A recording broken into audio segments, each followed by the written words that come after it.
بسم اللہ الرحمن الرحیم۔ ناظرین، آج کا تیسرا ویلاگ اور پیج ہے 363۔ ناظرین، قرآن کریم کا ترجمہ، تشریح اور تفسیر ہم آپ کی خدمت میں پیش کر رہے ہیں۔ کتاب کا نام ہے معارف القرآن، جلد اول، سورۃ الفاتح سے لے کر سورۃ البقرہ، پارہ اول تا پارہ تیسرا، رکوع 8واں۔ حضرت مولانا مفتی محمد شفیع صاحب رحمۃ اللہ علیہ، جو کہ مفتی اعظم پاکستان ہے، یہ رائٹر ہیں اس کتاب کے۔ بسم اللہ الرحمن الرحیم۔ الحمد للہ وکفا وسلام عبادی وسلام علی عبادہ الذین اصطفیٰ۔ قال النبی صلی اللہ علیہ وسلم خیرکم من تعلم القرآن وعلمہ۔ بہترین لوگ وہ ہیں جو خود بھی قرآن پڑھتے ہیں اور دوسروں کو پڑھاتے ہیں۔ دنیا میں وہی شخص ہے تہذیم کے قابل جس شخص نے حالات کا رخ موڑ دیا ہے۔ ظلم پھر ظلم ہے، بڑھتا ہے تو مٹ جاتا ہے، خون پھر خون ہے، ٹپکے گا تو جم جائے گا۔ Vlog number 3، page 362۔ نماز میں خاص بیت اللہ کا استقبال ضروری نہیں، اس کی سمت کا استقبال بھی بیرونی دنیا کے لیے کافی ہے۔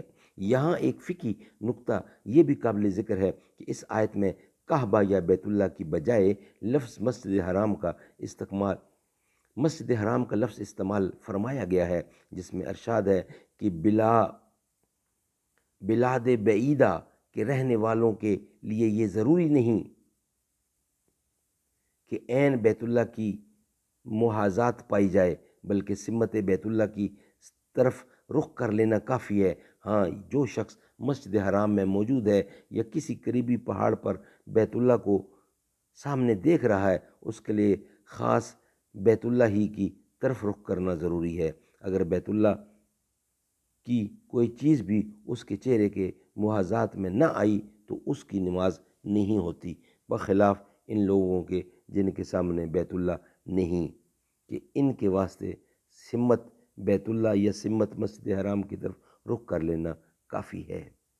بہرحال ہجرت مدینہ سے 16-17 مہینے بعد پھر آپ کا اور مسلمانوں کا قبلہ بیت اللہ کو بنایا گیا۔ اس پر یہود اور بعض مشرکین و منافقین حضور اکرم اور صحابہ کرام پر یہ اعتراض کرنے لگے کہ ان کے دین کا بھی کوئی ٹھکانہ نہیں، ان کا قبلہ بھی روز روز بدلتا رہتا ہے۔ اللہ تعالیٰ سمجھ بوجھ دے۔ انشاءاللہ نیکسٹ ویلاگ میں اس کے اوپر مزید قرآن کریم کی روشنی میں اس کا جواب دیا جائے گا۔ 3 ویلاگ کمپلیٹ ہوئے۔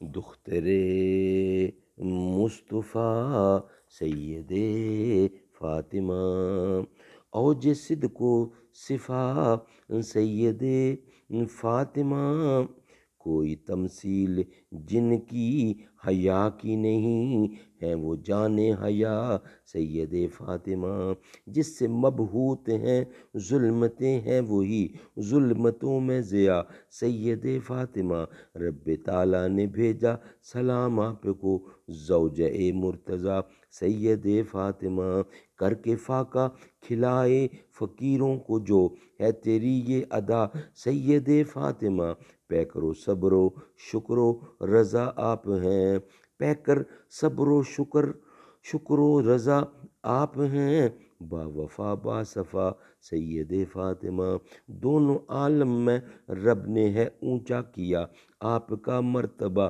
سید فاطمہ، دختر مصطفیٰ سید فاطمہ۔